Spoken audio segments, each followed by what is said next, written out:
Hello everyone, welcome to Fresa Technologies YouTube channel. In this video, we are going to see about how to download the user list in Fresa application. Initially, we have to log into our Fresa application.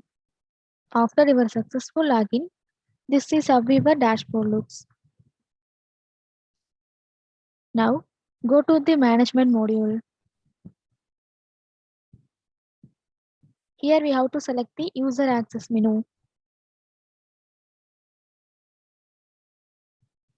Now, we will be navigated to the list of users page. Click on the option menu and then select the download option to download the user list. Here we have to choose the report format. To download the report, how to download user list in Fresh application. Thanks for watching.